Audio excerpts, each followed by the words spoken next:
All right, folks, coming up on Roland Unfiltered for Wednesday, March 6, 2019. Guess who's back in prison or jail one day after his interview with Gill King? That's right, RKelly. He owes $160,000 in child support. Yep, back in Cook County Jail. We'll give you those details. Also, Democrats in the House were set to pass an indirect rebuke of Minnesota Congresswoman Ilhan Omar. Well, today, a lot of Democrats got in that ass of Nancy Pelosi, so they backed off. Now, it's a little different statement. We'll tell you exactly what is now going to say. A black woman gets elected to the legislature in nearly all-white Vermont. But all of a sudden, a white supremacist stalks her, forces her to resign, and the white folks pretty much didn't do anything to help her. Wait until you hear this interview right here, Roland Unfiltered. The financial and housing crisis back in 2008 wiped out 53% of black wealth in America. Now black home ownership is way down. We'll talk with Elena McCargo, Vice President of Housing Finance Policy at the Urban Institute, on what we can do to fix that. And also, y'all know how we focus on crazy-ass white people on this show. Alabama high school students say we black folks belong in concentration camps. Yes, there's video, and California rich white kids make a swastika out of red cups. Okay? And in Galveston, a cop is offended by swearing and arrests a black high school track star. And guess what? Big-ass hat Sheriff David Clarke, former sheriff in Milwaukee. Looks like Fox News is no longer booking him on their show, and he no longer has his job with the Donald Trump PAC. Really? Sheriff, you know I got a couple of words for you. It's time to bring the funk on Roland Martin Unfiltered. Let's go. He's got it. Whatever the biz, he's on it. Whatever it is, he's got the scoop, the fact, the find. And when it breaks, he's right on time and it's rolling. Best believe he's knowing. Putting it down from sports to news to politics. With entertainment just for kicks, he's rolling. It's on go, roll, y'all. It's Roland Martin, yeah. Rolling with Roland now.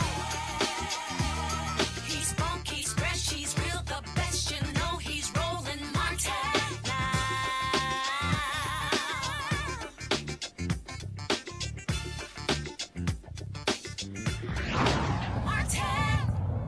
All right, y'all, guess who is back in jail? That's right, RKelly. He is in the Cook County Jail as we speak, turning himself in today because, he owes some back child support, about $160,000. Yeah, 160 grand. That's what he actually owes his wife for their children. So, Polly RKelly. Now, of course, he had an interview yesterday with Gill King, though. But right now, though, I want to play for you. This is RKelly's publicist, Daryl Johnson, speaking outside of court. Do you see my iPad, Henry? If so, I want you to go ahead. So here we go. This is Daryl Johnson, RKelly's publicist, talking about him being back in jail. Yeah, he had back pay of $161,037, and we were coming expecting that he was going to come and make an arrangement, but they wanted the entire amount. So what happened? Where is he right now? What happened after that? Well, the reason he can't pay, as you know, he hadn't worked in a long time. He can't book shows. He can't do anything. There's been a lot of things going on in Mr. Kelly's life, lawsuits, all the things that are happening, and he just didn't have the money, and so he didn't have $161,000. So we tried to work some things out. It didn't work out, and hopefully we'll get him out by Wednesday next week. Can you talk about his state of mind right now, how he's feeling about this right now?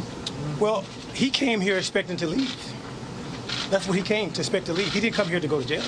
Wednesday of next week. Finish that. He came here in good spirit, expecting to walk out. He came here to make some arrangements for what he had. I think it was $50,000 or $60,000 that he was willing to pay. And in the end, nobody wins. The kids still don't have any money. So at the end of the day, he's locked up, Andrea and her kids, they still don't have anything. Speak about his mood as soon as he found out he was going back to jail. Depressed, deflated, Okay. upset. Let me help y'all out with something.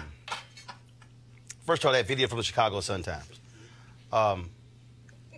If the court tells you you got to pay $161,000 by a certain date, that means that your opportunity to negotiate a payment plan has passed, which means that you should have actually done that several months ago. So I'm gonna put $50,000-$60,000 down on it, and I'm left with $110,000. That ain't quite how the court system works. I don't know many courts you can go to in the country. They go, how much can I put down on it? And the court gonna say, all of it. And so to think that you were gonna roll up to the Cook County courthouse and put down 50 or 60 grand when you owe 161,000, dog, you done lost your mind. Okay, Scott Bolden, I was supposed to introduce the panel right now, but his ass want to talk so bad. So Scott Bolden, attorney, go ahead, Scott, what you want? I just want to correct you on something. Go ahead. The negotiation, you're right, should have been done a long time ago. Probably was done. He ignored it. But you, without negotiation on the phone by your lawyer to get assurances that they're going to take the 50 or 60, you should do that before you go down. Okay, here's the not problem. After you go down. Here's the problem. The court told his ass 2 weeks ago, pay this amount by this date. Or you going to jail. Right. They didn't say, come up with a little something on it, let you go back home. So he was stupid showing up to the jailhouse, to the courthouse, thinking I can put 50, 60,000 and I'm gonna go back to the crib. And they took the 50 or 60 grand too. So they the took kids it. do have something. Right. So now his team got a week to come up with another 100,000. So maybe they're gonna call that woman with the daycare center who bailed him out last time. Now, of course, this came a day after RKelly sat down with Gill King of CBS this morning in a quite strange interview. Now, they did not run the whole interview this morning on CBS this morning. CBS plans on doing an RKelly special Friday, 8 p.m. Eastern, to play more of the interview. That's called Milk That Sucker for ratings. So here, if you missed it, here is some of Gill King's quite riveting interview with Robert Kelly. Check it out. It's riveting. That you have never held anybody against their will. I don't need to. Why would I? Well, How stupid would it be for R. Kelly, with all I've been through in my way past, to hold somebody, let alone 4, 5, 6, 50, you said. Why, how stupid would I be to do that? I didn't say you That's were holding... stupid, guys. I didn't... Is this camera on me? Yes, it's on. That's stupid. Use your common sense. Don't forget the blogs. Forget how you feel about me. Hate me if you want to, love me if you want, but just use your common sense. How stupid would it be for me to, with my crazy past and what I've been through, oh, right now I just think I need to be a monster and hold girls against their will, chain them up in my basement, and don't let them eat and don't let them out unless they need some shoes down the street from their uncle. Robert, stop it. Y'all quit playing. Quit playing. Robert. I didn't do this stuff. This is not me. I'm fighting for my life. Y'all killing me with this. I gave y'all 30 years of my career. Robert. 30 years of my career. Y'all trying to kill me. You're killing me, man. This is not about music. I'm trying to have a relationship with my kids, and I can't do it. Y'all just don't want to believe the truth. You don't want to believe it. At this point, we briefly paused the interview to give Kelly a moment. His publicist helped calm him down. I hope this camera keep going. No, we're going to let the camera keep rolling. This is not true. This doesn't even make sense. Why would I hold all these women? Their mothers and fathers told me, we're going to destroy your career. But Kelly's emotions remained raw. It's real girls out there missing. It's real young girls out there being abducted, being raped, okay? They really are on chains. They really do have chains on their wrists, and they can't get out. Robert, and they're ending up buried in debt. Robert, we have to have a conversation. Really, I don't want you just ranting at the camera. I came here for them to hear me talk. But I need help. What kind of help? This is the kind of help I need. Yes, what kind of help? I need somebody to help me not have a big heart. Because my heart is so big. People betray me, and I keep forgiving them. You sound like you're playing the victim here. You sound like RKelly, you do. When I listen to you, it does sound like you're playing the victim I'm just telling the truth. And the reason I'm emotional, Robert, and I apologize for that, is because this is the first time I was able to say something. Yeah. I've said nothing. What's up? Good seeing you. Did y'all see that crazy ass interview? Woo! It's a whole lot.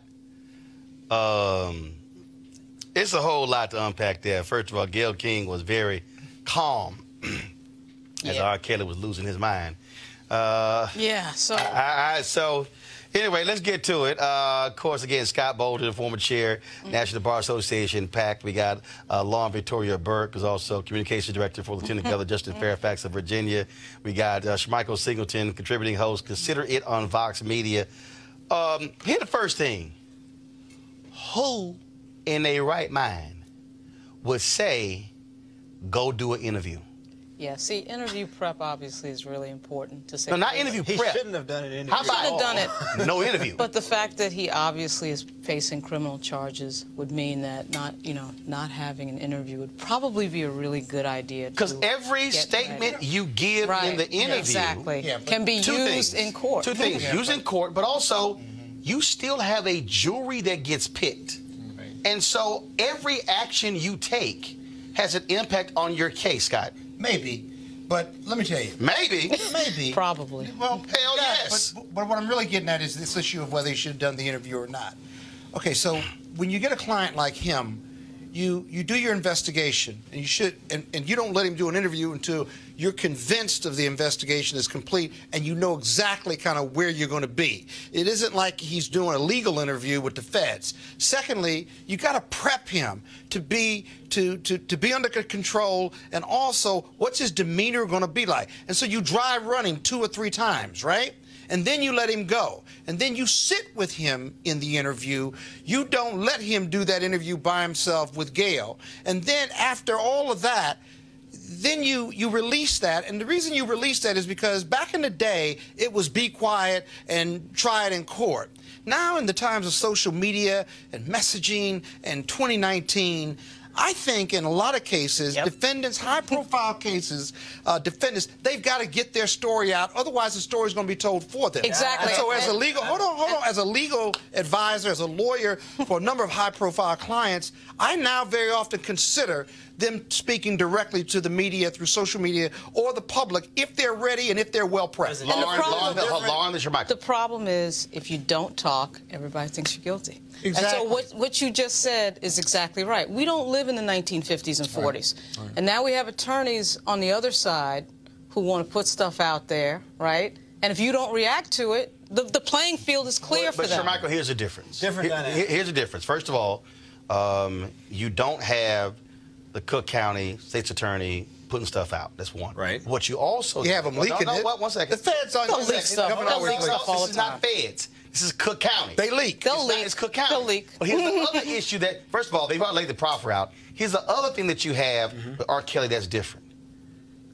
He's done horrible interviews in the past. Right. This is the first time. And if you heard how when Gill King asked the question, he never said. Never answered. He was like, it's wrong. I mean, it's right. You can't double jeopardy me, is what he said. No, RKelly, it's not double jeopardy. Right. When you were charged with child pornography in that case, and they've now filed different charges against you, that's not double jeopardy. Well, remember the interview with Torrey? And and BET he is also illiterate. He can't read. Well, right, he can't read. But the difference is, and I agree with Scott, that when you do have high-profile clients, depending on the dynamics, it is great to try to argue in the public circle, if you will. But the difference with RKelly, Roland, is that we're in the midst of Me Too now. This is a very different dynamic. That documentary came out and it was extremely damaging to R. Kelly. This isn't. Well, wait a minute, but this isn't a new thing with him. So there are decades, or 2 decades at least, of history of women coming out saying this has occurred, or we know leaks have gone out from folks who worked with Kelly. So I don't think he should have done the interview at all, and he shouldn't do any more interviews going forward. You also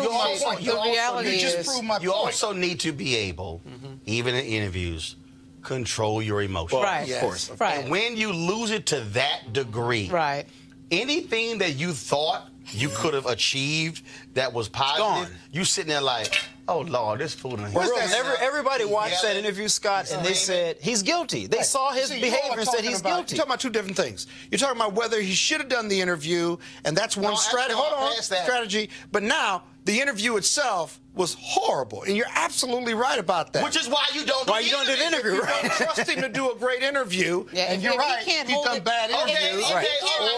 You bring us together.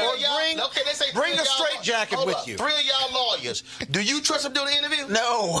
Lauren, do you trust him doing the interview? The question is if he can hold himself together, which he can't. No, we're not talking hypothetical. If you prep him the right way, do you actually think R. Kelly can hold himself together? If a person can hold themselves together, the answer would be yes. Things are tried in the court of public opinion. Lauren. That's the fact. Lauren, based upon what we know about R. Kelly. But what do you... People want to hear from him. Right. Okay. But they want to hear from him. They don't want to hear that from him. I mean, for him to know. Roland, let's say R. Kelly could have been well prepped to give a great interview. Right. My next question would have been, what are you going to possibly accomplish? What can he say? What can he say? The public will hear him deny it. And come on, Scott. Deny what? You That he didn't do it? how powerful a denial is to a jury. And he's talking, nobody believes this guy didn't do it. It doesn't matter. He's still, in every trial I've tried, every case I've tried, the jury, no matter how overwhelming the evidence is, right? He's talking to a potential jury pool, and they want to hear him deny it. Now, they may still Let me tell y'all something. Don't get me wrong, but it was important for them to hear the denial. Let me tell y'all whether something. it's true or not. All that stuff Scott's saying right now, all that stuff Scott's saying right now is absolutely irrelevant. I don't agree with it. Hold up. 100 cases. One second. No, Scott, you can try. Hold up. This is a different. Hold up. Roland. Here's my question. Here's my question, Roland. How could it get worse? Oh, he got nothing to lose. He's got nothing to lose. No. More women. No, wait. More tapes. No. I will take you back to the previous case. The previous case, in terms of that particular tape, they thought they were going to be found guilty. He got off. Right. The deal is, you don't add anything new to it.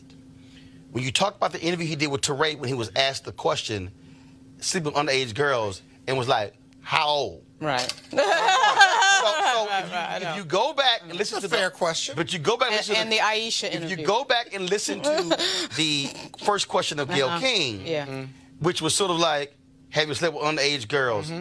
I got a past, and why you bringing my past up?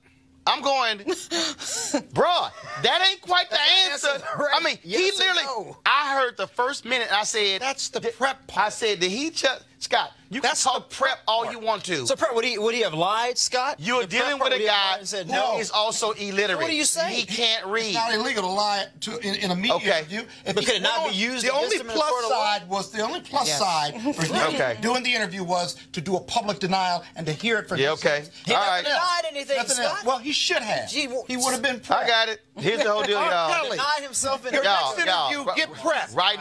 Right now, this guy talking his lawyer talk. That was a disaster. I'm gonna talk common sense. He looked like a damn fool doing the interview. He did, but he wasn't prepped. I'm telling you right now, y'all. I'm telling you right now. Kales, if you get out from the child support deal, you better go to McDonald's as much as you can, because I'm telling you right now. Who's his attorney? You're going to prison. All right, y'all, let's talk about here. He going to jail, y'all. I'm telling you right now. Put the money on the table. He going to jail. He needed to. All right, let's talk about what's happening here in Washington. Ain't no maybe. He going to jail. Memories fade. And women are being paid. You don't know. All right, wait till you see the evidence. Wait for the evidence. All right. Victim shaming now. No, I'm not victim shaming. I'm saying part of his defense is denial. Sure, Michael, you ain't got to go there. Stand and deny. Sure, Michael, you ain't got to go there. You convicted him already? My goodness gracious. It's 2 words. Thank goodness we've got due process and a court of law.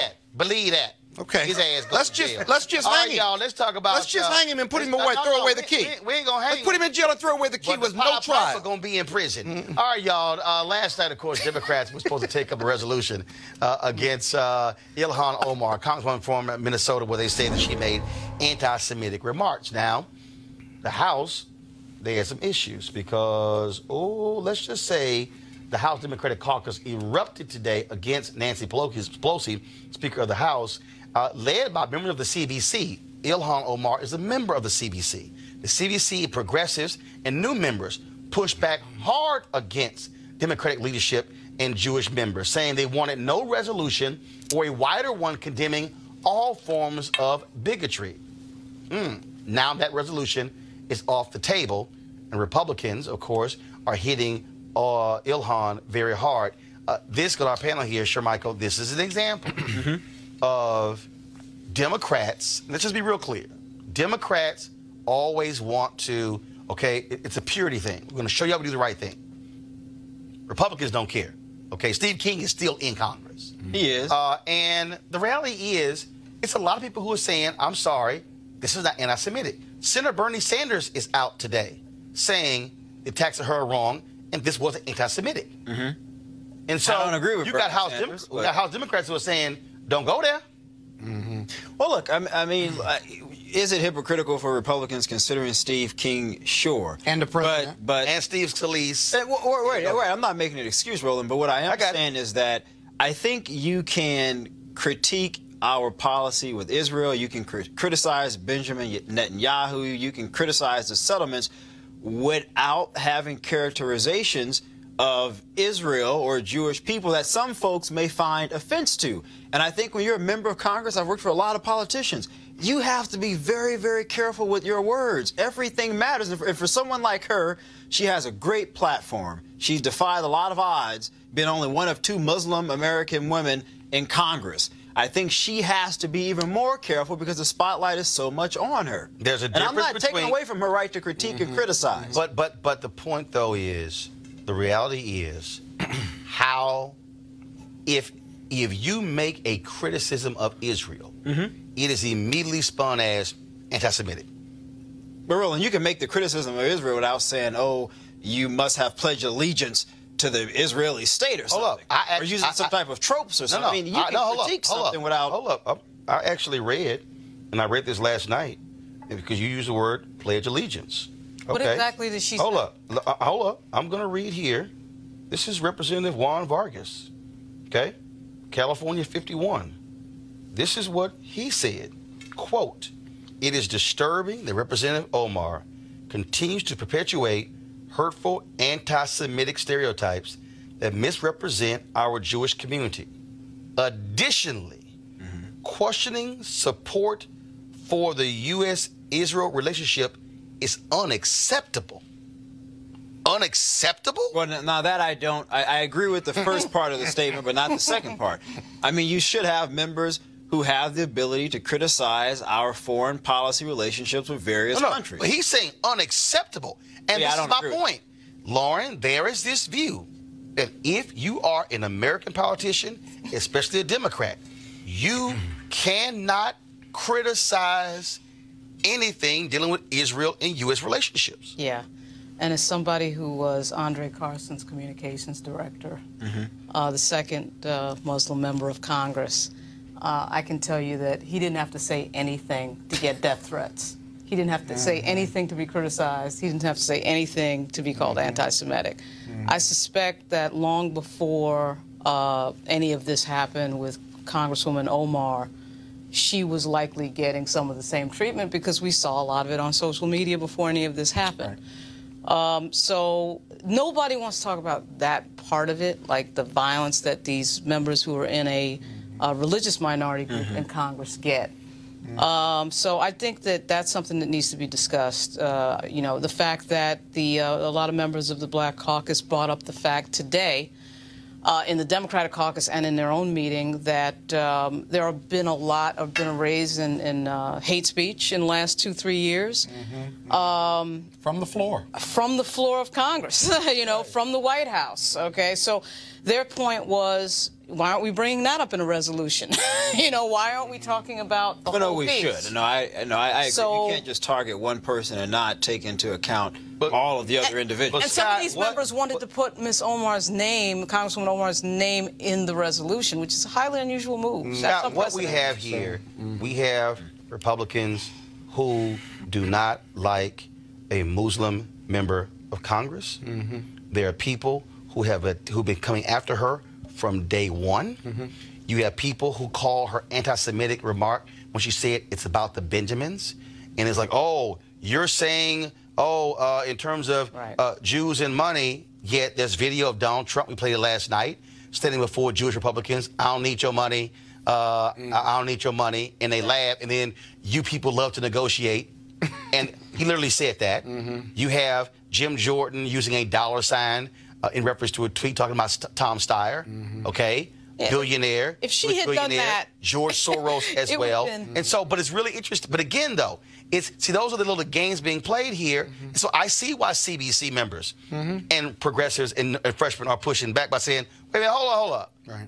If it's going to be one standard, make it one standard. Right. It's not going to be a different standard. And one level of accountability. You forget that Donald Trump didn't want black people counting his money either, and he only wanted people who had yarmulkes on the back of their heads counting his money, which was disclosed during the campaign. It really is about accountability, and it's easy to be about accountability because we ought to be denouncing all religious hatred, racial hatred, homophobic, Islamophobic hatred, and put all that in the resolution.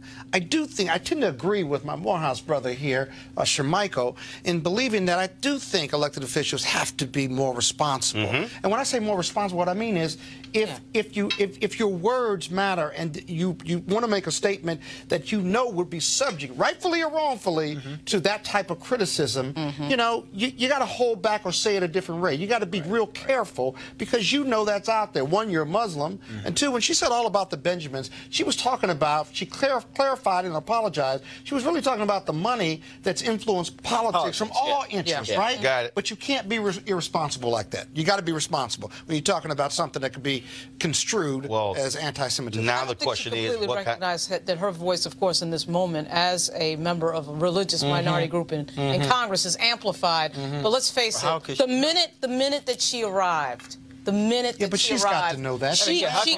She's got to know that. But wait a minute, you can't blame her for the fact that the minute she arrived, that right-wing social media was on her. Okay, I'm just saying. But that doesn't change the dynamic of her needing to be very careful in her articulation of her position. Hell, if they want to be on her, be on Steve King. No, she can. She can say the same thing. I'm not making an excuse for. No. Steve King has been doing this for 10 years, and nobody says anything on the right side. Bringing up Steve King does not inexcuse someone else from making the same mistake. So why are you bringing him up? I'm bringing it up because everybody's silent on the right. Everybody's silent on the right for Steve King. You haven't heard me excuse Steve King. I'm asking you. Everybody's silent about Trump and Steve King. Every Republican? You've quantified this? I mean, I'm just being honest. I mean, you can't make a blatant statement that said everybody. What have you said about Steve King? A whole lot. I've been on television on MSNBC for. Are you kidding me, Lauren? Where have you been? I'm being honest. Have you been sleeping under a rock? So you've said as much about Steve King and Trump as you said about Omar. Are you kidding me? Oh, yes. Check Raw's story. You can Google it. Good for you. I'm just being honest. Tell your friends in your party. Tell your friends in your party. I'm just being honest. Right? You guys want to get crazy about Omar. No, I'm and then not, you get silent about stuff that goes on in Charlottesville. Okay, I'll let you finish. Okay, can I talk now? Oh, absolutely. Absolutely. Now, let me say this. You cannot say that every single conservative have jumped on this bandwagon of attacking this woman. You can't say that with 100% certainty. I can't say that with every single one. Wait, you're right. Yeah, no, you can't. I mean, come on. Let's just be logical about it. We can't say every single one of anything. But, okay, going to my second point. To bring up Steve King as an attempt to excuse someone else's behavior is a logical fallacy. But I don't think she was bringing it up to excuse it. I think she was saying both are accountable, have to be accountable for their bad statements. On certain things, and then you want to get crazy about this. That's what I'm saying. That's a fair comparison. I'm not disagreeing with the point that you can have both are wrong. Standard that both could be wrong, right? What I'm saying is accountability. Be even. Put everybody be even in your accountability. Lauren, I'm not saying that the standards shouldn't be applicable to both sides. Good. That's not what I'm saying. I mean, that wouldn't be a logical argument to make. What I'm simply saying is to say, well, Republicans, because you guys haven't done this, then we should completely ignore what other people are doing. I don't think that's logical, and I don't think that's fair. Who has been the impetus of hate speech for the last 2 years? President of the United States? Sure. Or Omar? Who's been the bigger? Who's been the Lauren, bigger impetus? You're not going to get me to disagree with you. Good. So I don't understand the premise of your point. We're good then. We're good then. I'm glad you're not. We're good, Roland. Well, what else do you have? Again, as I said last night, I am still waiting for Ronna McDaniel, Romney. You're definitely not getting that. I'm still waiting for the Republican National Committee to condemn the West Virginia Republican Party for putting Representative Ilhan Omar's photo on a poster linking her to 9/11. If the Republican Party, if any member in the GOP in Congress has any decency, they would call for the condemnation of the West Virginia Republican Party. They would call on the governor of West Virginia, Republican, to condemn them. They would call on the Republican United States Senator to condemn them. They have absolutely no credibility whatsoever when that poster there was put together and Republicans and the party and Donald Trump, who leads the party, hasn't said a damn thing. Folks, Amber Evans, the sister who's been missing in Columbus, Ohio for about 38 days. She is still missing. She went missing on January 28th. We talked about her mother, and still there's no news to report. If you have any information regarding Amber Evans, please call the Columbus Police Department Missing Persons Unit at 614-645-4624, 614-645-4624. All right, folks, going to go to a break right now, and we'll be back. I'm Roland Martin Unfiltered, talking about crazy-ass white people in just a moment. Hey, fam, I want you to like, share, and subscribe to our YouTube channel, youtube.com/Roland S. Martin. And don't forget to turn on your notifications. All right, folks, of course, a lot of people getting ready, of course, in 2019 to improve their look. A lot of people getting ready for beach season. You'll never see Scott in his Speedos. And, of course, all about golf season as well. And so, again, that's my whole deal. So one of the reasons why I participated in the Dherbs Full Body Cleanse, 20 days. No, just fresh fruits, vegetables, nuts, and water. Oh, my goodness. But it also, again, changes your mindset in terms of how you approach food as well. And so there are 27 different cleanses you can be involved in. And so all you got to do is pick which one you want. So what you should do is go to Dherbs.com. Dherbs.com and use the promo code Roland upon checkout. Or you can call 1-866-4-DHERBS, 1-866-4-DHERBS. Now, again, for some people, it's about losing weight. It's about getting rid of some of those stubborn pounds. For other people, it's also just about, trying to regain more energy. Whatever your reason, you can try the Dherbs Full Body Cleanse. Again, you can go to Dherbs.com or call 1-866-4-DHERBS, 1-866-4-DHERBS, and use the promo code Roland upon checkout. And we certainly appreciate the folks at Dherbs being a partner with us here at Roland Martin Unfiltered. Hey, fam, want to check out Roland Martin Unfiltered, the blackest show on all of digital, cable, and broadcast. Check out our audio podcast. There's only one daily digital show out here that keeps it black and keep it real. It's Roland Martin Unfiltered. Press play.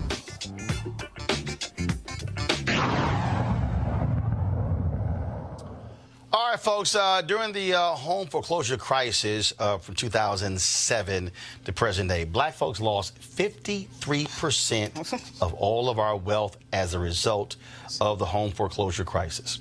Elizabeth Warren was on my TV One show, Washington Watch, a decade ago. She said it would take at least 2 generations for African Americans to recoup that money.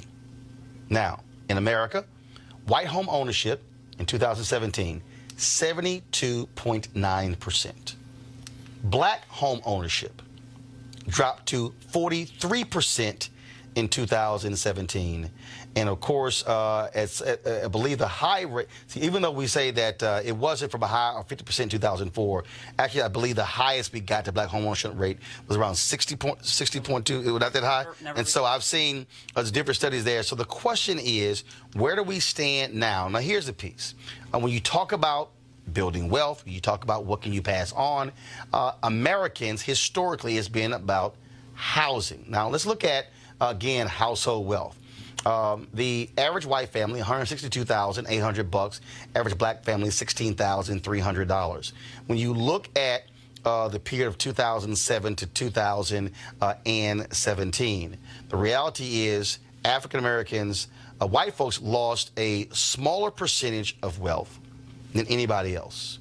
Then it was Asian, Latinos, African Americans lost more than anybody else. And so for many of us, our only asset is at home. And also, let's talk about small business loans. 2014, the Wall Street Journal did an article that said that in 2013, $23.09 billion in small business loans were handed out.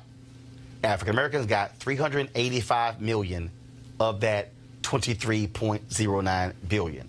Now, I gave the Obama administration hell over that to say what were they going to do to actually improve those numbers. Why did that matter? Because for those black businesses who were applying for loans, only thing they had as collateral was their home. Right. So no home, no loan, no business. How major is this? The home foreclosure crisis essentially wiped out the gains achieved since the 1968 Fair Housing Act. That, folks, gives you an understanding of what's going on. The Urban Institute think tank has been studying this phenomenon, and joining us right now is Elena McCargo, Vice President of Housing Finance Policy at the Urban Institute. And so, Elena, what exactly caused this? Was it a function of, and we've heard this, black folks being forced into subprime mortgages, or was it a function of just simply a housing bubble that just impacted everybody? It's multifaceted, so it's not just one of those things. It's a little bit of both of those things.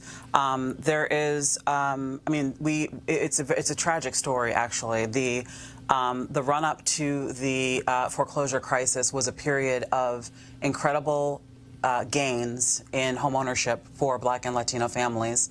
A lot of that was also happening at the same time that home prices were on the rise, and people were buying at the height of the market.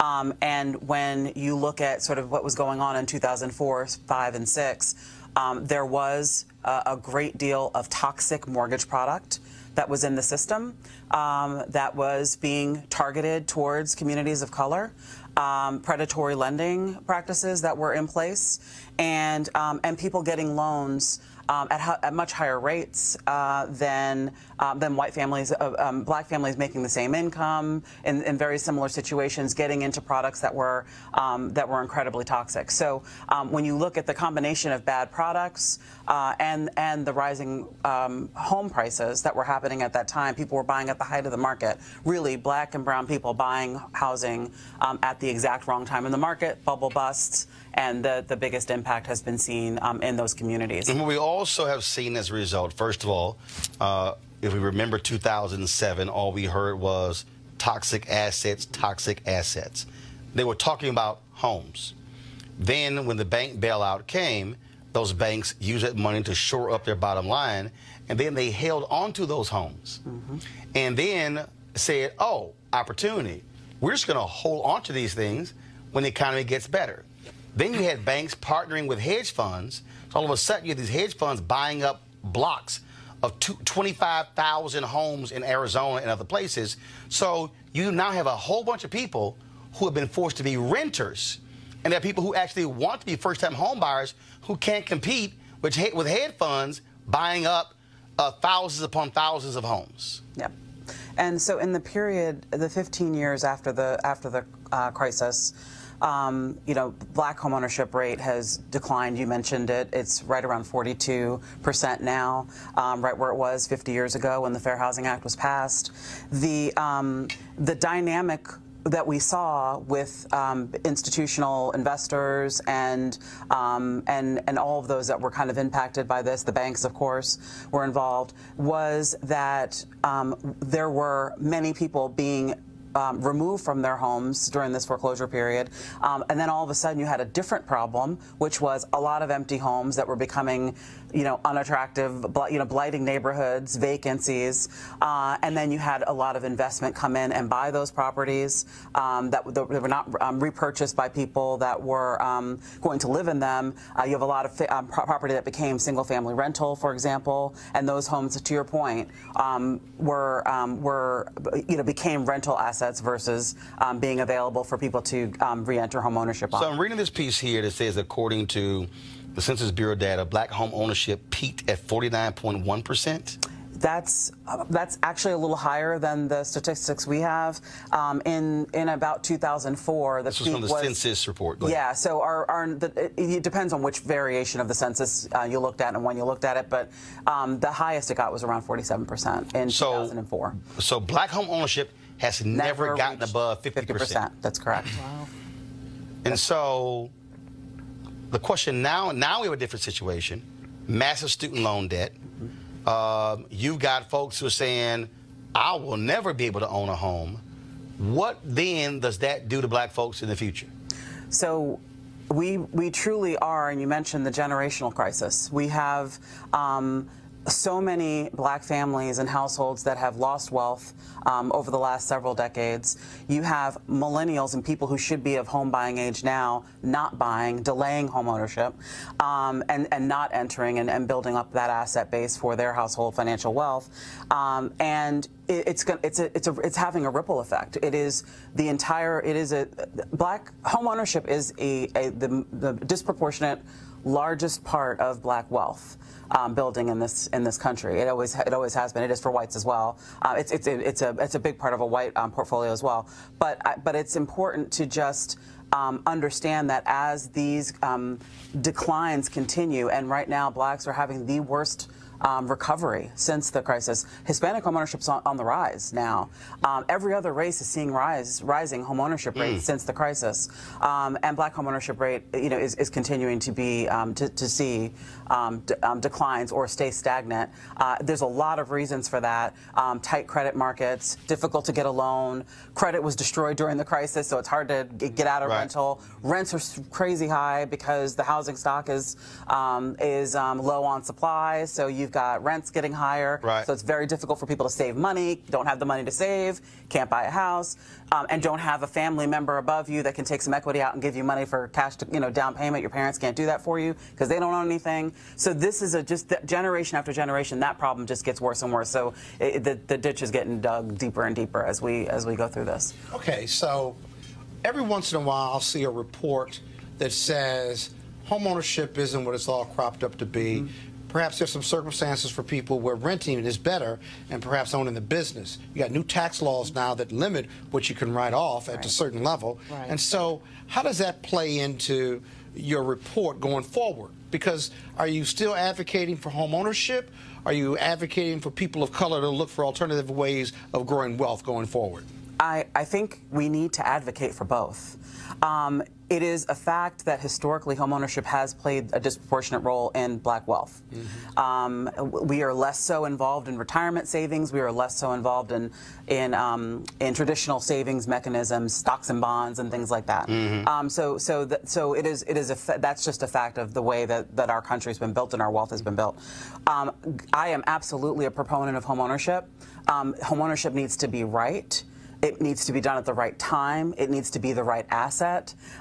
We do need to think about, value. There's a lot of reports and work that has been done looking at black communities and the devaluation of assets in black communities. So there's a lot of factors. You need to think about the total kind of personal financial picture, how much debt you have. You mentioned student loans, taking on debt, and you can't buy a house in America today without getting a mortgage. So I'm sitting here, I'm looking at. So, I mean, there's all these things I think that are really important. So hold on one second. I'm sorry. Keith Newsom on YouTube says renting is never better. renting is never better. And this is where... Even when it's really low? But this is where I disagree. So, for instance, so I moved to D.C. 2010. And because of this business, you don't really have, contracts. I mean, that thing. No, seriously, it's year to year. You also don't understand. You don't know what the next opportunity was. So when I moved here, we were still in that crisis mode, and I could have said, okay, sure, let me buy a house. But then again, what happens if a year or two, all of a sudden, now I'm going to move to another city? So now I'm trying to sell it, and I'm somewhere else. And then what if I can't unload it? And so I said, my wife and I said, you know what, we're just going to lease. Because for us, the value of leasing was, if it's up, we can get out of it, pack our stuff up, and move, pay a penalty. As opposed to, now I'm trying to go somewhere else, pay a down payment, trying to sell it. I might have to rent it. Now I'm a landlord. And so, but because, and the other piece is, to your point about the asset, I own my home in Dallas. Because I own it, my sister and her kids were able to move into it. Then when my parents retired, they were able to move into it. So I have now an asset that was bought for $122,000. That's now the property value is now $185,000. But I got 2 generations in my family who are living rent free, which now makes it easy for my family. And so we have to think about the home in a different way than just, well, it's just me. Now it's a generational thing to be able to help somebody, and that again, as an asset that you can actually, again, and if I decide, let's say 10, 15 years from now, and let's say my parents are 72, and when the Lord brings them home, I then still have a place that I can move into, and I only have to pay property taxes because the house is paid off. And so again, it's thinking about the home differently. Right. That's exactly right. And listen, and it is a fact that renting there is definitely a need to have affordable rental, and there are definitely circumstances. Homeownership is not for everybody. So I just think it's really important to kind of change the mindset and make it understand that if you decide that you're going to go in that direction, thinking about, as you mentioned, Roland, the implications, how the kind of the legacy that leaves in the financial picture for your household and for your family, and ensuring that we're building up wealth, and we need to do that through asset building. I want to unpack this again for the person sitting at home. Okay, so I'm 50. I own the home. My property taxes annually for that home, granted, is taxed, is $4,000. So which means the older I get, if I'm still working, I just got to focus on paying my monthly bills and the property taxes. It's $4,000. There's no note. The problem for a lot of us is that we're going to get older. We're still going to be paying rent on homes that might be $1,000, $1,200, and so now that impacts out the job that we have, because we're going to have that job that makes sure that makes a lot more money. And so I just want us to be thinking. I know people are saying, I'm not even thinking about owning a home, but no. We have to be thinking, when I turn 50 and 60 and 70, I might have a part-time job. That's paying the taxes. I'm good. And also, and I'll just mention, too, the stability, your rent can change and go up every single year. Immediately. You can be asked to leave because the owner of that home wants to sell it or do something different. Owners own. Renters have no power. And that creates a system of instability when you're just renting. That it really is a different dynamic when you're owning, and I think that's an important ownership piece. My family's got 2 properties that we own that are paid off, and the best thing about the ownership piece is controlling other people's rent. Absolutely. Basically, what's happening is you get to control, the people who come into those properties. And now with Airbnb involved in things, that's a lot of money too. Airbnb. This comes real quick. Piece too. Black people, our people of color, don't leave anything to our future generations. And I know we don't have time to get into that, but insurance products and other products beyond the house, we ought to be doing a better job at that. And that gets to absolutely to the second point, which is homeownership should not be the only way that we're building wealth. Precisely. And you mentioned business ownership and the need to continue to build on that and make those opportunities available. But basic retirement savings, traditional savings, getting into investing, all of those things absolutely are equally just as critical. If I can just real quickly, as it relates to African Americans who are college graduates, what could FHA, Federal Housing Authority, do to incentivize more younger people, particularly minorities, to get into the housing market? They play a big role. They play a huge role, a disproportionate role in serving the mortgage needs of Black people, and there's a tremendous opportunity through housing counseling services that the HUD provides,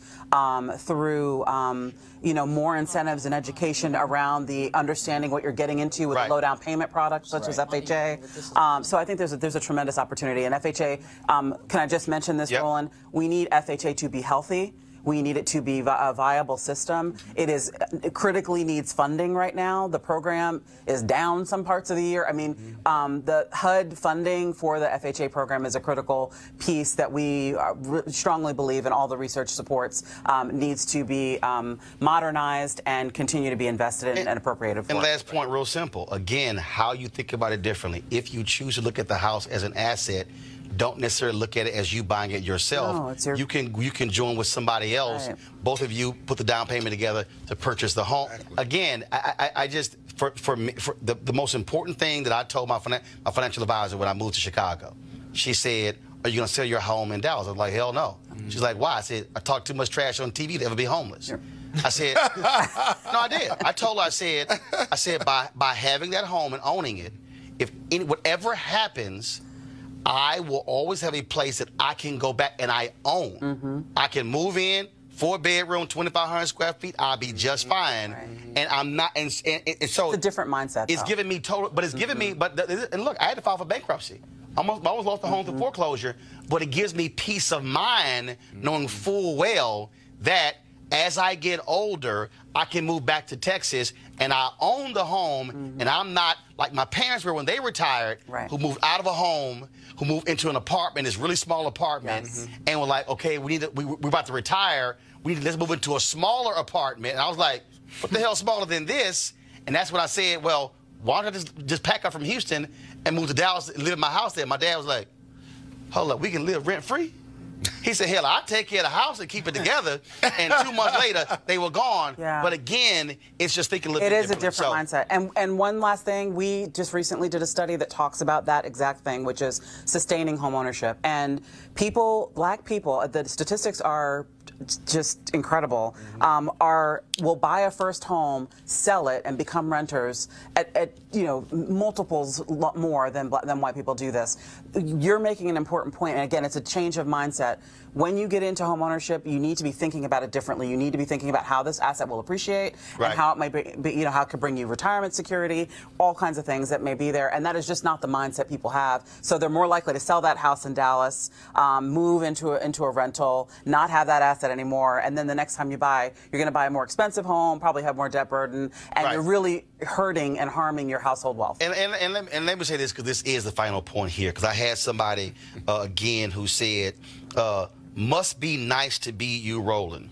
Let me be real clear. Uh-oh, here we go. No. Let me be real clear. 2000 Democratic National Convention, the night Al Gore accepted the nomination in Los Angeles, my appendix ruptured. I spent 5 days in the hospital in Los Angeles, 29 years old, didn't have health care because of the previous job, because Cobra was way too high, okay? Lost the lease of my car as well, car got picked up.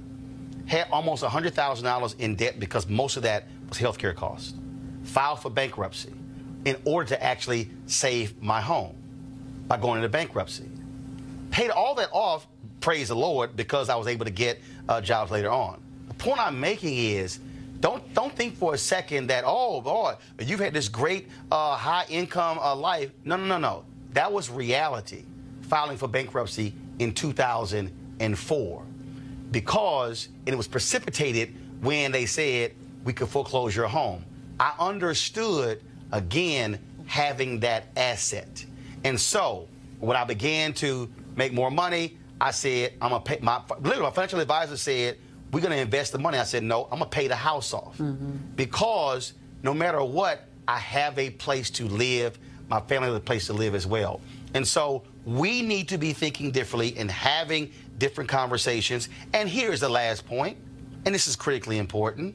Yes, I've lived in 10,000 square foot houses and moved down to a 5,000 square foot house and got no problem moving to a 2,500 square foot house. Right. Because, see, by adjusting your lifestyle, by changing that, I drive a Lincoln Navigator. It's 2008. It's paid off. My wife's Equinox, paid off. Why? Because the idea of not being in debt. Right. Debt is like having, I call them invisible shackles. And so, again, how we live our lives determines what happens next. I just want a lot of us to understand that. So when we start having these conversations, we should be talking about lifestyles, how we live, quality of life, later in life. And let me tell you something. I don't give a damn about the Joneses or nobody else. I don't care what nobody think. Because when I had a Toyota Corolla, I ain't give a damn what none of y'all thought. I would drive that Corolla because you know what? It was paid for. And I didn't care what anybody else thought. And I was making $50,000 a year doing radio, but the point is, it was paid off. For a lot of us, it's also mindset, and we got to be real honest, and that's also part of the issue. And so we're going to keep having the conversation as well. Elena, thanks a bunch. I appreciate it. Thank What's you. the website people can go to get more information? Our website is www.urban.org. All right, Urban appreciate Institute. it. Thanks so much. Thank you very much. All right, folks, Ford Cares, one of our partners here at Roland Martin Unfiltered, and calling all HBCU alumni, students, and leaders. Enter the Ford Motor Company HBCU Mobility Challenge and win $25,000 for your school. Building on their long-term support of HBCUs, Ford is looking to improve mobility in HBCU communities through innovative solutions. The winning program will receive a grant of up to $25,000 to implement the proposal. Now, the deadline to apply is March 31st, 2019. Go to fgb.life, fgb.life for more information to apply. Folks, this is your HBCU. It's free money. All you got to do is go to the website, fgb.life, for more information. Ford goes further in our community. All right, crazy white people, roll it. No charcoal grills are allowed. I'm white. I got you, bro. Illegally selling water without a permit On my property. Whoa! Hey! Give us your right. You don't live here. I'm uncomfortable. All right, y'all. We were in, you like that, Sir Michael? You like that? So we were in Selma, Alabama this weekend for Bloody Sunday commemoration. This video surfaced on social media from Alabama. Without the Holocaust, what would the world be like? We would have white people still. All of the niggers would not be here. Jews would run the world without the Holocaust. Fuck niggers, fuck Jews. Jews are fine If the because they're Holocaust white. never happened, Jews would be running the world right now. It's fine. We just need niggers gone. So Think about mix that. Oreos. Think about that. What are you gonna do with them? You stick it in concentration No, camps. you have to. No, you have to wait till they die. It's charging. No, we run niggers because they do football for us and rap music, and we pay them for that. No, they do nothing. You want to know what the fucking Democrat and like whole Republican? How about we just kick out all the Democrats and we go on niggers strike? that want to take white people's money. Now, kids from Spain Park High School near Birmingham, of course, that's where they are from. Here's what African-American, a Spain Park High School senior, Unique Simpson, told AL.com. Honestly, I'm so sick and tired of going through this same routine at Spain Park High School. I've been through so many personal experiences. This needs to stop. Now, administrators are considering disciplinary action. The incident took place off campus, but also a parent of one of the students owned a car dealership and was mortified. But you really know how your student is. Check this out. Here's video of Clear Falls High School senior Dorian Mason arrested on the charge of offending a Galveston, Texas police officer.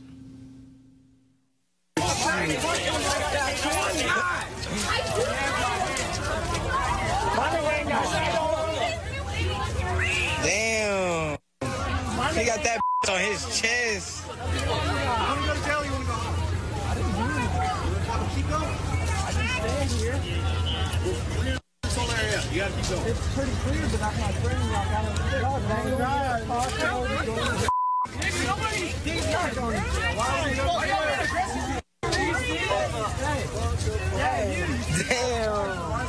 handcuffs. Why are they jerking him? Y'all, according to his mom, it was at the end of Mardi Gras celebration. Kids got rowdy, and Dorian told the kids to shut the F up or we'll all get arrested.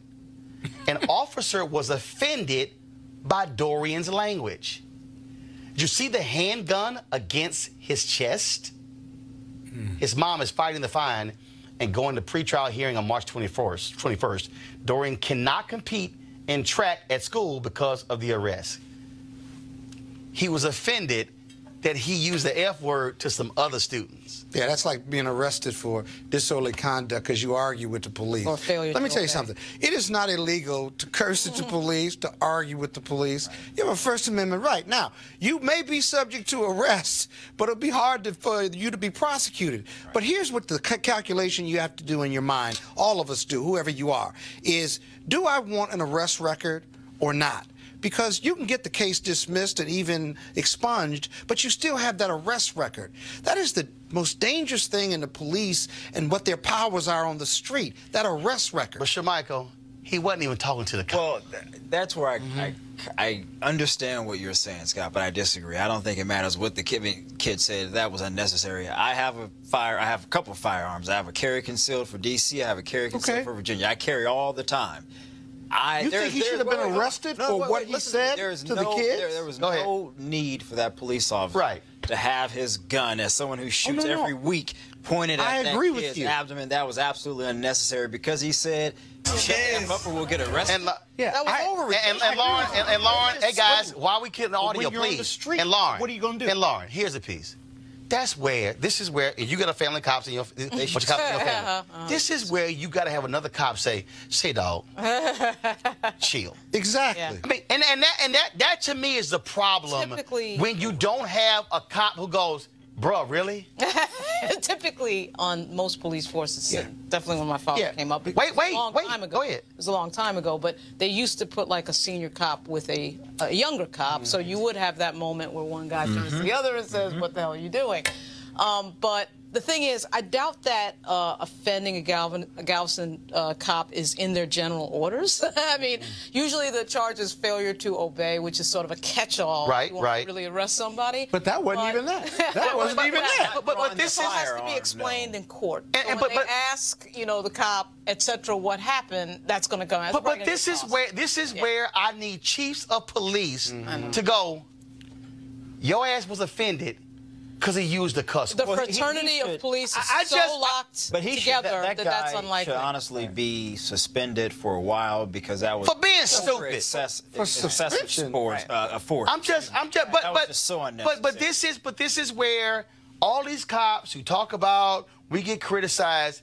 This is where you use some damn common sense. Well, when you see the smaller police forces like Galveston as opposed to, say, the federal police force, which I know a lot of cops on who are federal cops, you'll notice that you generally never see one of them involved in this sort of petty, annoying incident. We live in an area with about 8 or 9 different police jurisdictions, right? But Roland, it's very rare. Wait a second. It's very rare that you will see a officer involved shooting in this jurisdiction or something that's ridiculous. And there's a reason, and it is training. It is training. They, to my point, Lauren, training.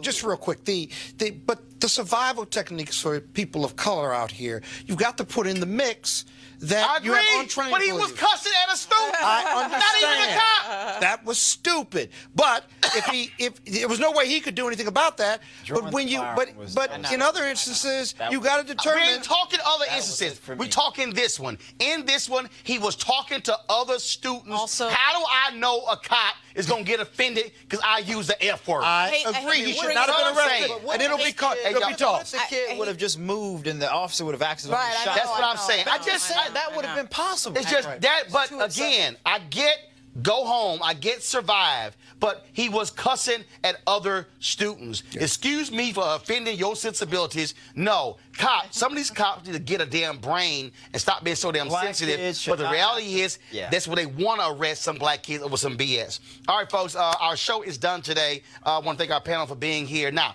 here's the deal.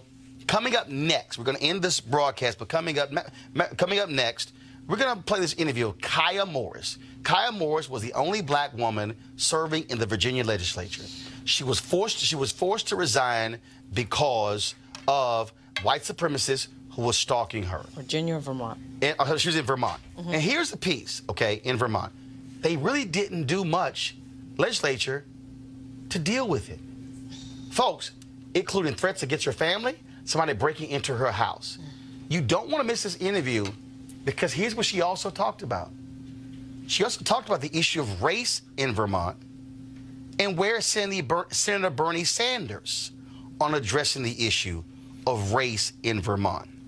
It's an interview you do not want to miss. And so again, as soon as we end this live stream, we're going to start the live stream of Kaya Morris. It's a 30-minute interview. Trust me, you want to hear this because we're talking about white privilege, white supremacy, and how white folks have got to confront their issues with race in America. Folks, you want to support Roland Martin Unfiltered, please join our Bring the Funk fan club. Every dollar you give joining our fan club goes to making this show possible. And so please, you can give via Cash App, you can give via PayPal, but also Square. And so we want you to support this. We want to thank our sponsors for it. But again, the advertising dollars isn't enough to support what we do. Your dollars make a huge difference. And so we stand right now at about 1,400 donors. Our goal is to get, let's get to another 1,000 donors, folks, to make this possible.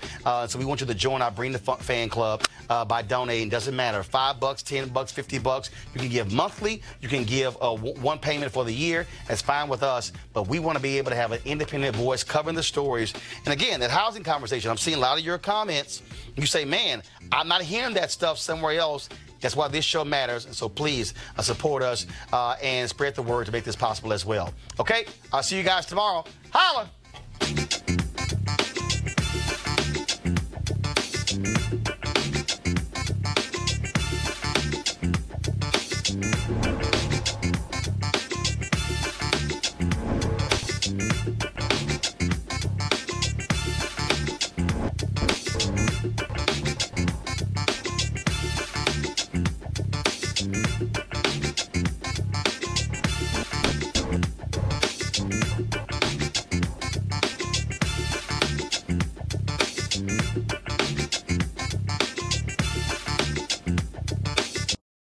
You want to support Roland Martin Unfiltered? Be sure to join our Bring the Funk fan club. Every dollar that you give to us supports our daily digital show. There's only one daily digital show out here that keeps it black and keep it real as Roland Martin Unfiltered. Support the Roland Martin Unfiltered daily digital show by going to RolandMartinUnfiltered.com. Our goal is to get 20,000 of our fans contributing $50 each for the whole year. You can make this possible. RolandMartinUnfiltered.com. Hey fam, want to check out Roland Martin Unfiltered, the blackest show on all of digital, cable, and broadcast. Check out our audio podcast. There's only one daily digital show out here that keeps it black and keep it real. It's Roland Martin Unfiltered. Press play. You want to check out Roland Martin Unfiltered? YouTube.com/Roland S. Martin. And subscribe to our YouTube channel. There's only one daily digital show out here that keeps it black and keep it real. It's Roland Martin Unfiltered. See that name right there? Roland Martin Unfiltered. Like, share, and subscribe to our YouTube channel. That's YouTube.com/Roland S. Martin. And don't forget to turn on your notifications so when we go live, you'll know it.